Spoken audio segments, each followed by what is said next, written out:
Buenos días, República Dominicana, sean todos bienvenidos a esta edición de Fuera de Récord. Hoy es domingo 28 de agosto, un día cargado con muchas informaciones, lluvias en gran parte del país y lamentablemente el duelo nacional que se vive por la muerte de un hombre forjador, nació en política, un político a tiempo completo, a carta cabal. Atuey de Cans Jiménez. Nos unimos al dolor de su familia, a la clase política del país. Lo conocí en mi tiempo de reportero de televisión y también de periódico, y pienso que Atuey de Cans, usted pudo disentir de todo lo que usted quisiera de Atuey. Pero Atuey había que reconocerle, y hay que reconocerle, de que murió abrazado a su concepto, a sus principios. Murió aferrado a un asunto elemental. Murió con mucha dignidad, primero, y también murió aferrado a lo que creía. Polemista por naturaleza, con mucho criterio y defensor de sus ideas y de sus pensamientos. Tenía 69 años de ejecutivo, decretó duelo nacional. Cuando decía y digo que fue un político a carta cabal, pienso que a Atuey solamente le faltó ser presidente de la República. Desde sus inicios en la Universidad Autónoma de Santo Domingo, donde fue presidente de la FED, paso por la carrera política cercano a Peña Gómez, fue presidente del PRD, presidente al final del Partido Revolucionario Social Demócrata, fue secretario general también del PRD, un hombre de Estado totalmente. El país pierde un gran político y entonces, como destino de la vida, no habían pasado 24 horas y ya se informaba ya la muerte de Luis, el hermano menor de Atuey de Cans, que dicho sea de paso tenía varios días en Corazones Unidos, estaba interno. No murió por la información, la noticia que se dijo de que murió el hermano de Atuey al enterarse de la información. Él tenía varios días recluido en la clínica Corazones Unidos y también lamentablemente, repito, cosas del destino. Murió a menos de 24 horas de su hermano. Ya vemos imágenes, son imágenes de las últimas actividades públicas que tuvo Atuey de Cans. Ese cáncer de colon fue mortal, tenía varios años librando esa batalla Atuey con ese cáncer. Ahora en la mañana se espera que sus restos sean llevados al Congreso Nacional. Fue presidente de la Cámara de Diputados, también fue un gran congresista y por eso sus restos serán llevados ahora en la mañana al Congreso Nacional. Atuey también, además de esa función, recuerden que fue un hombre muy cercano al fenecido también Jacob Masluta, estuvo muy cercano a Salvador Jorge Blanco, Antonio Guzmán Fernández, ese gobierno histórico del año 1978, Atuey jugó en la década del 80 y 90 un papel fundamental en la política dominicana. Así que, señores, lamentablemente, el país ha perdido un gran político, repito, a tiempo completo y a carta cabal. Murió aferrado a su principio. Recuerden, quiero recordarle, sobre todo como este programa los ven varias generaciones, jóvenes, adolescentes, en la clase política y personas que de una forma u otra inciden en el quehacer político. El tema de la reelección, Atuey murió aferrado a ese principio, lo que provocó su división, su salida del Partido Revolucionario Dominicano y esa lucha tenaz que sostuvo con el expresidente Hipólito Mejía. Recuerdo cuando le advertía de que la reelección no iba a ser posible. Fue también un hombre de consulta de todos los políticos, sin importar prácticamente el partido al que usted pertenezca. Siempre fue un libro de consulta, Atuey de Cans. Y también lo recuerdo por esas posiciones férreas cuando se enfrentaba con los periodistas a la hora de uno abordarlo sobre determinado tema de la vida nacional, y fue un hombre considerado también muy guapo. Eso había que reconocerle a Tuey, que era valiente por demás. Así que paz a sus restos. Miren, señores, en otra información de la semana, ya el Senado inició los pasos para la conformación de la nueva Junta Central Electoral. Una nueva junta que podría ser, entre comillas, por el hecho de que los aspirantes, los que aspiran, la ley, al parecer, faculta, no al parecer, es un hecho, que los jueces actuales pueden optar nuevamente por otro periodo al frente de la Junta Central Electoral. Significa que la campaña a lo interno ya se inició. El presidente del Senado, Reinaldo Pared Pérez, anunció de que ese organismo dispone de 60 días a partir de que se inició la primera legislatura ordinaria el pasado 16 de agosto. Bueno, si partimos de lo que dijo Reinaldo, a quien es el presidente del Senado, y es donde se va a definir la escogencia de esos magistrados, faltarían 52 días para que el propio Senado pueda conocer los casos, los expedientes, las ternas que van a ser sometidas. Hay una comisión que lo propio revelado por el presidente del Senado y secretario general del PLD. Hay un punto importante: el próximo miércoles una comisión se va a designar, la comisión que se va a encargar de dirigir esos trabajos de plenarias para conocer las ternas. Un detalle muy importante: mucha gente se pregunta, ¿la prisa por qué? No, no hay prisa. Es que el artículo 308 del reglamento del Senado establece que deben escogerse a los miembros suplentes y titulares de la Junta en un plazo no mayor de 60 días a partir de cuando se inicie la legislatura. Repito, como se inició el pasado 16 de agosto, hoy estamos a 28, usted le resta la diferencia, entonces faltarían 52 días. Esas son imágenes de la conferencia pronunciada ayer por el secretario general del PLD, Reinaldo Pared Pérez, en la Casa Nacional. Sí, fue en la Casa Nacional, donde hablaba del presente y el futuro del Partido de la Liberación Dominicana, que, dicho sea de paso, está inmerso en una situación delicada. Yo pienso que el PLD está viviendo una transición compleja. El tiempo es de Danilo. El presidente Leonel Fernández ha dado los primeros pasos en busca de esa recomposición de sus fuerzas, pero esa recomposición de la fuerza del expresidente Leonel Fernández se produce precisamente en un momento delicado. El momento es de Danilo y el tiempo es de Danilo. Ya Danilo controla más del 80% de los organismos internos del PLD. Claro, Leonel Fernández siempre va a ser un contendor a vencer a lo interno del PLD. En política 2 y 2 no son 4, son las circunstancias. Sin embargo, los primeros pasos iniciados por Leonel Fernández en busca de esa recomposición interna, todos los indican de que o la suerte no le ha acompañado a Leonel o la lealtad de sus dirigentes y sus principales seguidores no ha sido de un todo.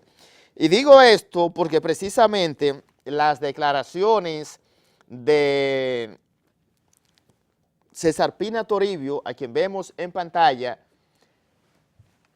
de que se respete la figura del expresidente Leonel Fernández, evidentemente de que marca una diferencia importante a lo interno del PLD.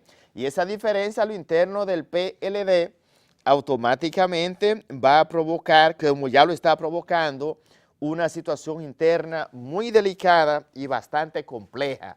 Y esa complejidad como tal es lo que pienso ha llamado a César Pina Toribio a este llamado público para que se respete la figura del expresidente Leonel Fernández. Esa reunión de la semana pasada de Leonel Fernández con los llamados secretariado, son secretarios, pero al interno del PLD se le llama secretariado a los secretarios de los diferentes comités intermedios y de base del Partido de la Liberación Dominicana, y esa reunión De acuerdo a lo informado de manera oficial, formó parte de los trabajos de la continuación de los trabajos del 8º Congreso del PLD, comandante Jorge Botello Fernández. La realidad es que al día de hoy la situación del PLD es una ebullición interna, lo que vive el partido de gobierno, por el hecho de que el intento de sacar la cabeza del expresidente Leonel Fernández tratando de armar sus tropas nuevamente es un tema complicado porque ya el PLD está concentrado en el 20. De hecho, vi unas declaraciones del exdiputado Carlos Gabriel García promoviendo la figura de Danilo Medina para el 20 desde ahora. Pienso que eso no le hace bien porque le echa más leña al fuego a lo interno del Partido de la Liberación Dominicana, que en las próximas horas se espera de que vengan movimientos a lo interno del Palacio Nacional. Se habla de cambios, la continuación de la conformación del nuevo gobierno del presidente Danilo Medina, un gobierno fresco en la forma, y entonces a partir de ahora es donde Danilo va a tratar de cumplir los compromisos que no pudo cumplir con los dirigentes medio y de base de su partido. Pienso que están todos en el gobierno, pero siempre se quiere más y hay compromisos que hay que asumir. La sorpresa de Miguel Vargas a la Cancillería fue una gran sorpresa, pero eso también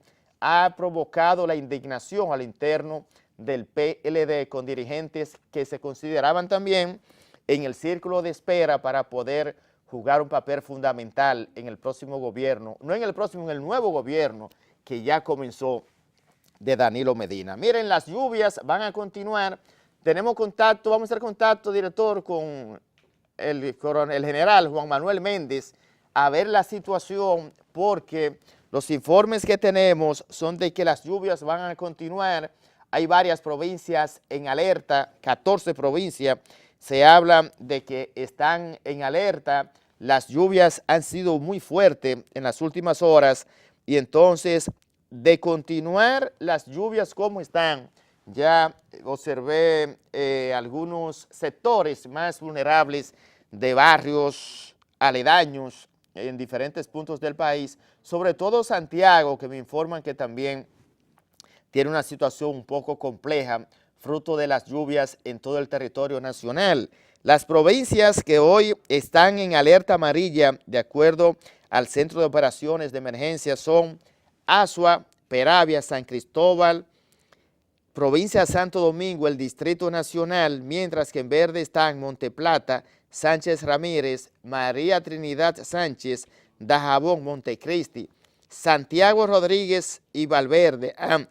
También Santiago Los Caballeros está en alerta verde.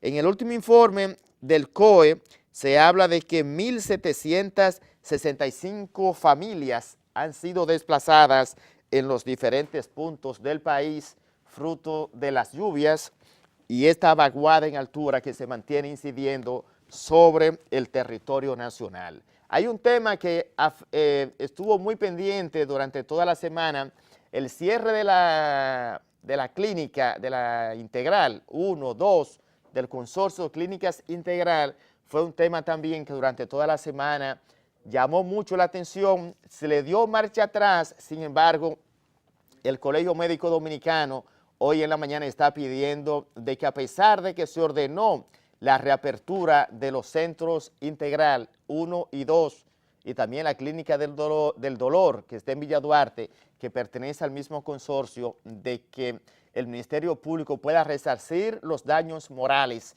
que entiende el Colegio Médico se ha cometido contra esos centros hospitalarios. Y entonces es un tema sumamente complejo, muy complicado, y ese punto de la extracción de órganos es una gran preocupación que no solamente afecta a la clase médica, sino también muy sensible ante la opinión pública por la situación que se ha creado a propósito de la desaparición y luego la aparición del cadáver de la niña Carla Macier. Me voy a ir a la pausa. Al regreso vamos a conversar con el director del Instituto Nacional de Trasplante, el destacado doctor Fernando Villini. Vamos a analizar toda esta problemática en un momento. Cambiar de canal, caso de delito federal. Vamos a la pausa y ya volvemos.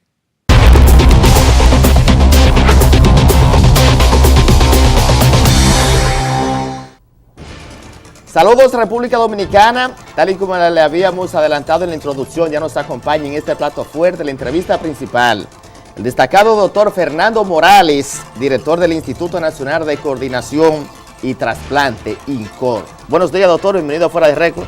Muchas gracias, Elvi, por esta invitación a tu programa y ya tú sabes, estamos a tus órdenes. Bueno, doctor, le agradecemos infinitamente su participación en momentos en que la República Dominicana, el tema de trasplante de órganos, hoy ocupa la atención del país. El caso del hallazgo del cadáver de la jovencita de Pedro Brán, Carla Maciel, ha sido centro de mucha atención y de muchas conjeturas. Sé que este tema ha traído una fuerte polémica, sobre todo en las redes sociales, en la opinión pública y sobre todo desinformación. Y creo que usted es la persona de la más autorizada para edificar al televidente con este tema de trasplante, porque precisamente es lo que hacen con mucha frecuencia en el país. Y le pregunto si existe la posibilidad de que el robo de órgano, una persona que se le robe su órgano, que sea secuestrada, que muera, se le puede implantar ese órgano a otra persona. Mira, Elvi, la razón por la que el INCOR ha estado en estos días en la palestra pública es tratando de aclarar estos conceptos por el impacto tan grande que este tipo de noticias, este tipo de leyendas urbanas, mitos urbanos, tiene sobre los donantes, sobre los receptores que esperan un donante para trasplante. La complejidad del proceso de donación y trasplante es tan grande, involucra tanta gente, tantos tipos de laboratorios, centros de imágenes, anatomía patológica, que es imposible que un grupo tan grande de profesionales que por lo regular se han dedicado a este tipo de actividad por una vocación de servicio a la sociedad, puedan hacerlo. No existe la más mínima y ni remota idea, definitivamente, que es importante que lo sepamos, que la extracción de órganos de un acto criminal como el que ha sucedido con la niña Clara Maciel haya sido producto de sacar los órganos para trasplante.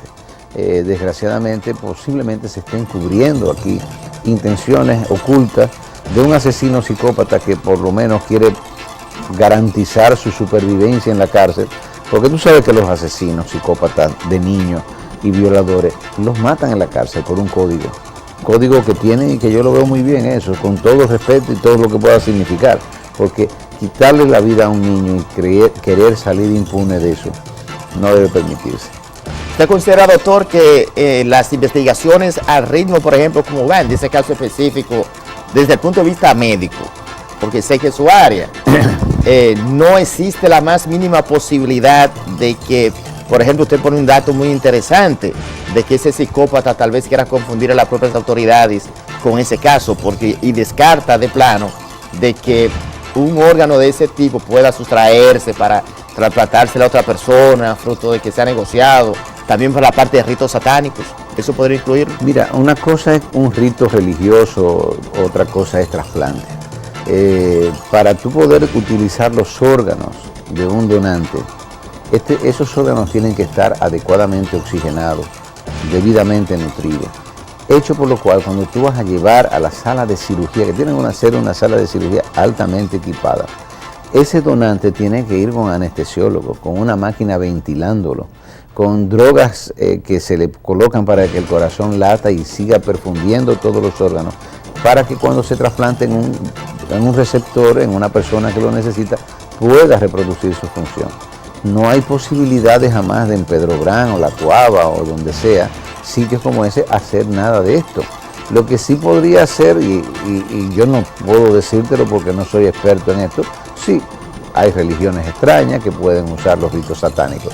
Ahora, yo creo que toda la DACA se está tratando de evadir culpa, de hacer una especie de, ¿qué te digo?, de distracción en todo esto.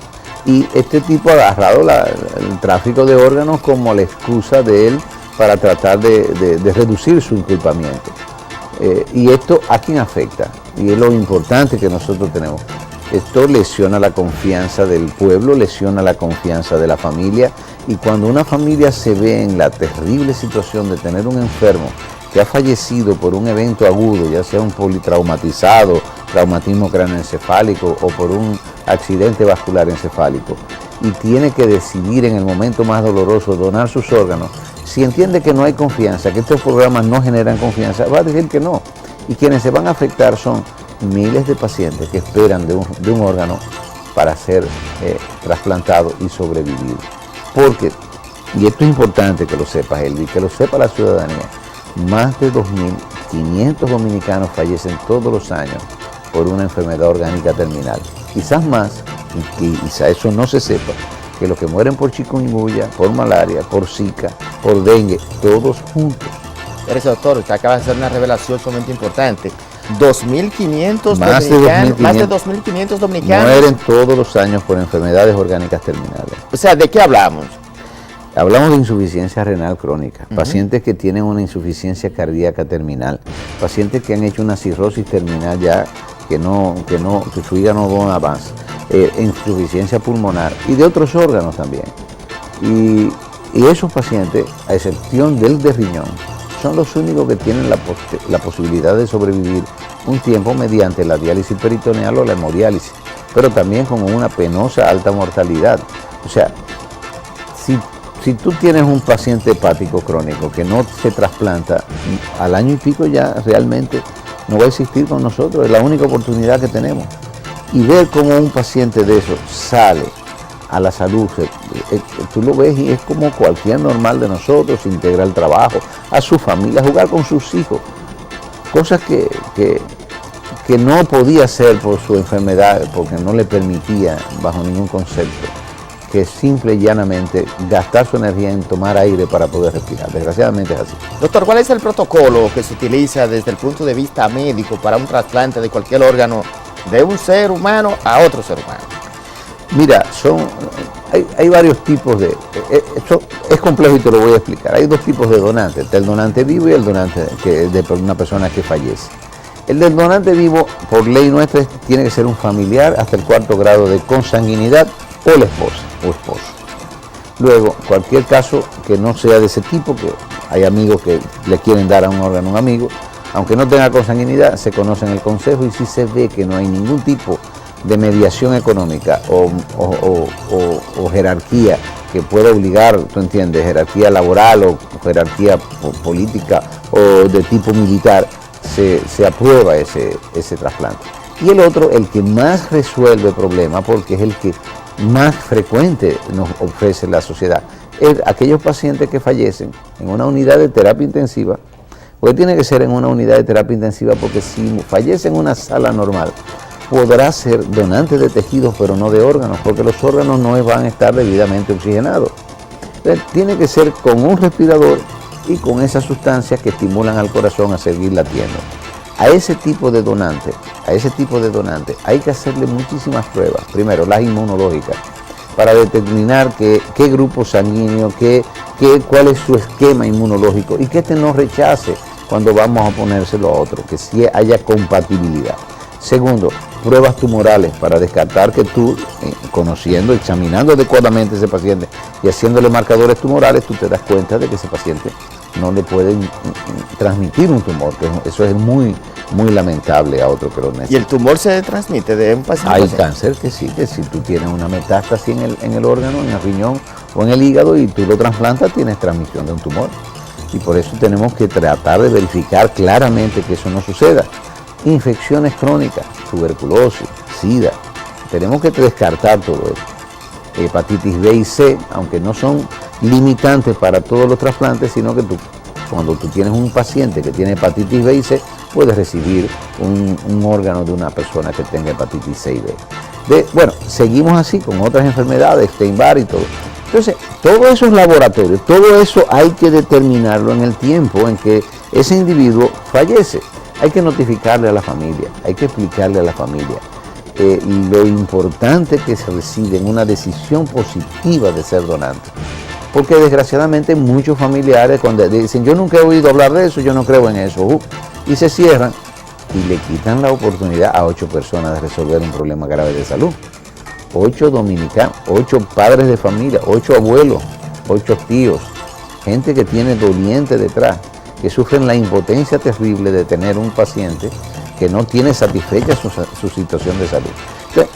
Entonces, esa es la diana a la que afecta este tipo de noticias, que de forma alegre y responsable de parte de un individuo que persiste en tratar de vincular algo para eximirse de su culpa, y que desgraciadamente ha encontrado eco en algunos sectores de la prensa escrita, de la prensa televisiva, y penosamente también se ha encontrado eco en los esquemas policiales, porque la policía le está haciendo mucho caso, lo traslada, le da, inclusive hasta ha logrado, según tengo entendido, aunque no lo he verificado, de inculpar o de ir a allanar una clínica sin una veracidad de que un hecho como este, que nunca ha ocurrido porque nunca ha podido ser demostrado, sucede en el país. Llamó mucho la atención las declaraciones del destacado patólogo Sergio Sarita Valdés, cuando el pasado lunes planteaba de que no descarta que en el país la extracción de órganos humanos cadáveres sea una práctica que se realiza con frecuencia. Me llamó mucho la atención. Mira, el doctor Sarita Valdés, si se lee un poco más, aclara muy bien que eso no es para la donación de órganos, que no lo descarta porque pueden haber ritos satánicos que lo hagan. Yo no sé si habrá ritos satánicos o no. En una sociedad hay de todo. Hay personas que se ubican dentro de un fanatismo religioso o antirreligioso, y a partir de ahí tú te das cuenta de que, bueno, el satánico es otro religioso porque es otro móvil religioso. Pero bueno, el asunto es que esos órganos pueden haber sido sacados para esos ritos, pero no para ser manipulados para la donación y el trasplante. De eso quítenselo de la cabeza, que eso no existe, ni creo que va a existir en el mundo entero. Y si sucede, no hay nada que hacer con la sociedad entonces.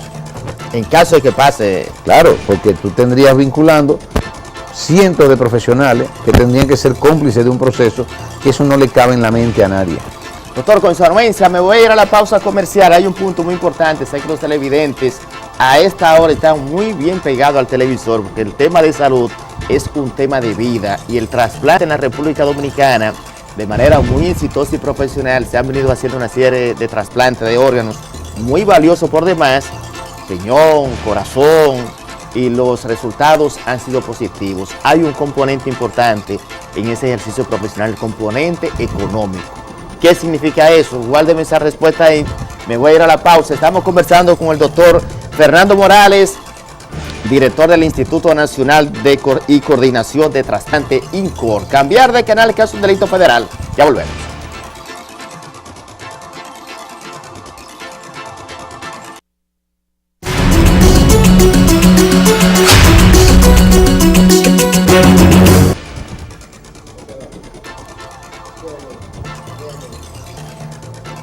Continuamos conversando con el doctor Fernando Morales, director del Instituto Nacional de Coordinación y Trasplante, INCOR.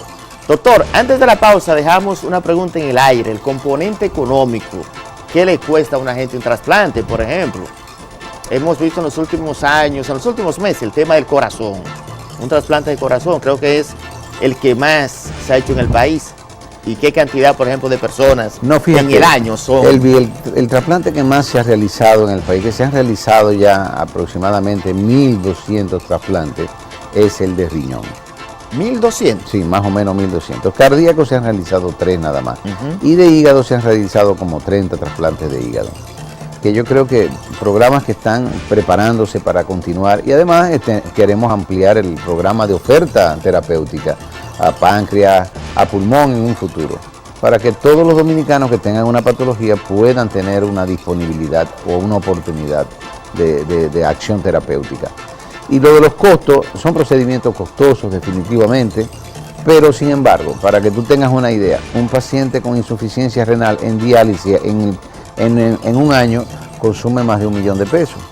Un paciente en el primer año de trasplante va a consumir 1 millón de pesos, pero luego del primer año se reduce a unos 300.000 aproximadamente, y es posible que con la compra de medicamentos por economías de escala que está haciendo el Ministerio de Salud Pública, que son la parte más costosa del seguimiento de un paciente trasplantado, esto se reduzca más. En el hígado y el corazón son procedimientos más complejos, el de médula también, pero cada día, la gran oportunidad de llevar a un miembro de una familia a recuperar su salud, reintegrarse a la vida productiva y traer felicidad a su familia, es un hecho que no tiene precio.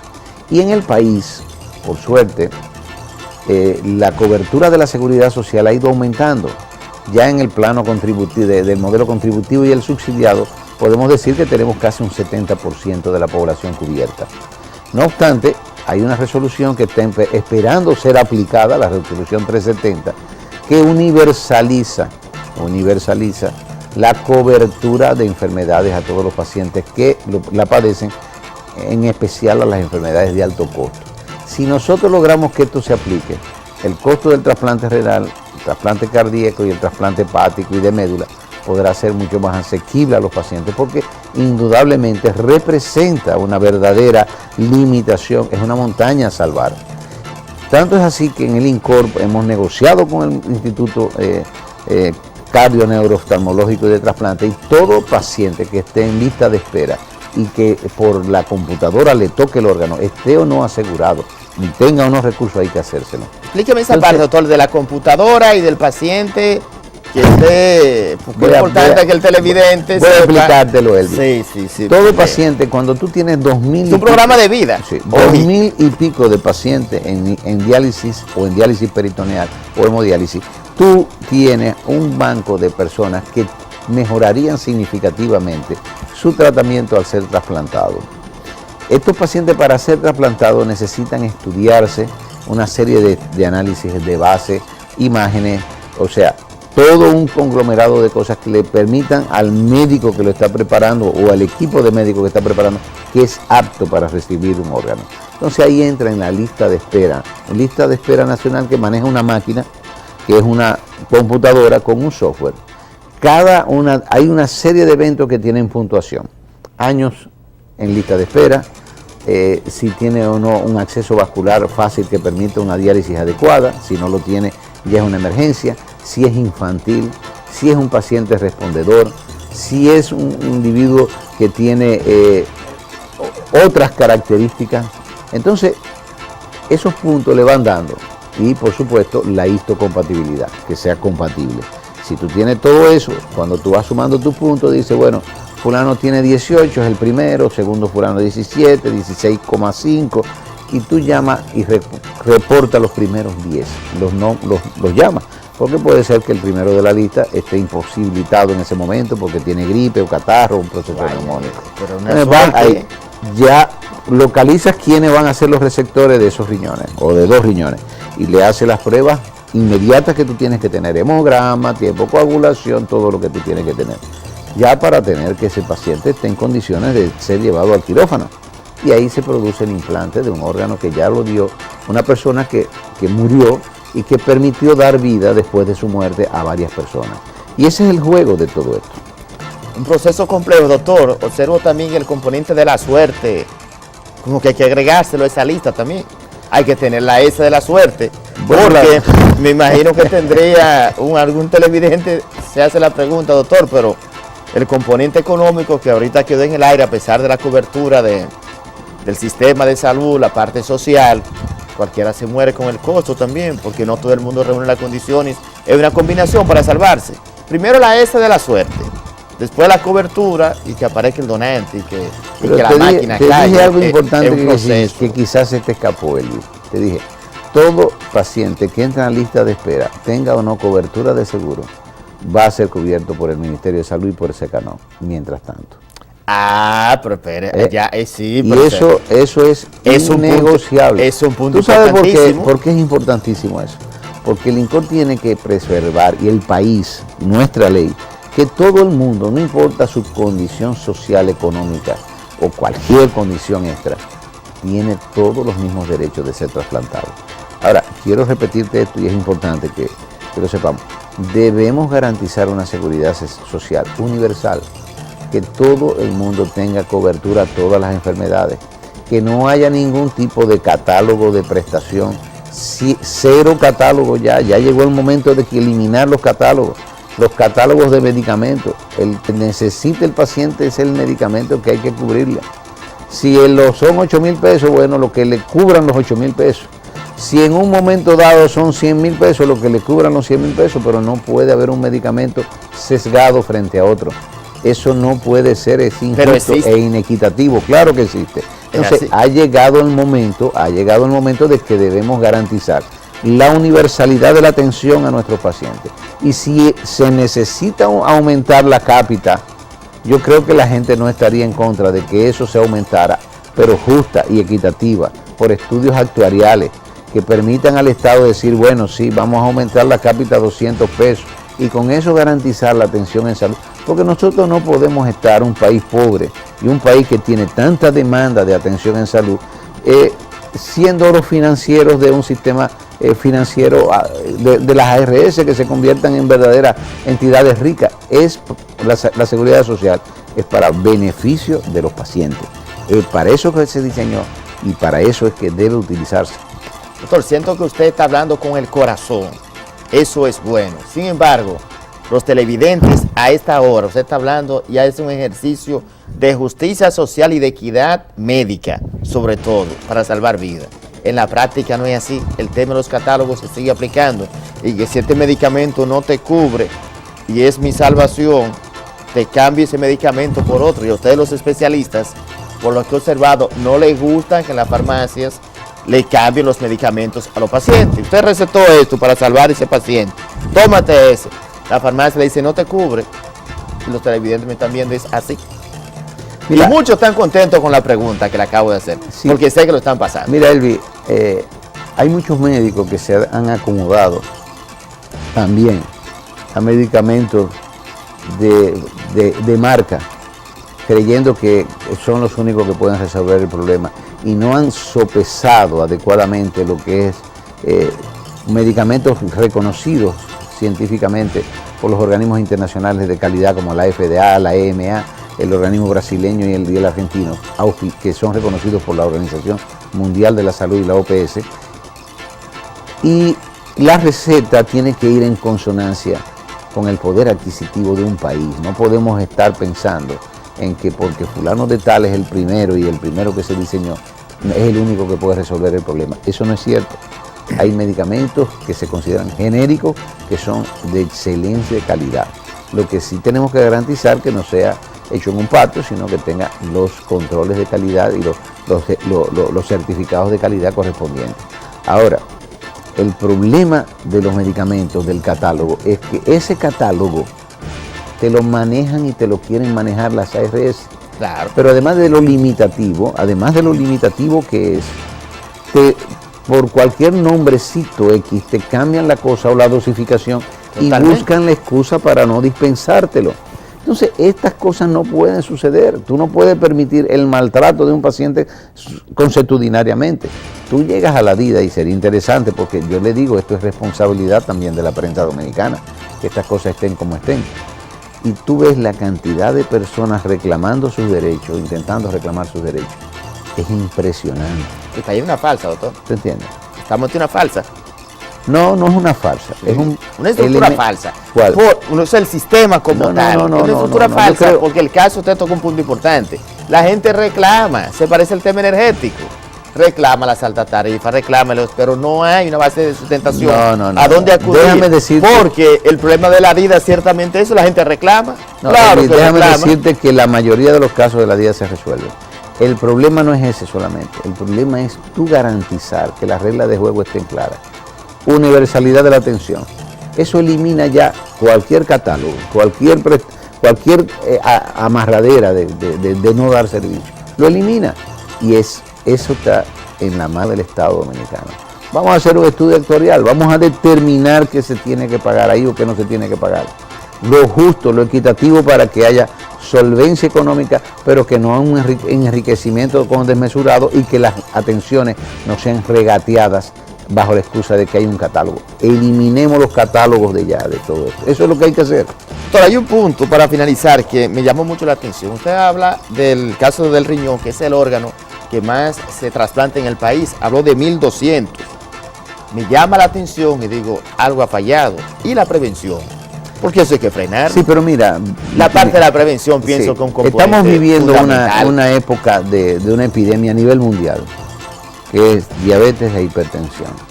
Y como las personas son más longevas, muchas de estas enfermedades aparecen al final de la vida.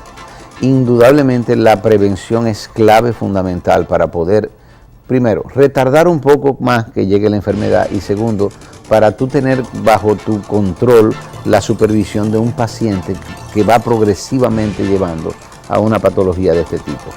Yo entiendo que la medicina de nivel primario es fundamental desarrollarla en toda su intensidad, pero siempre van a llegar, no importa el país, por problemas primarios que tenga este tipo de patología.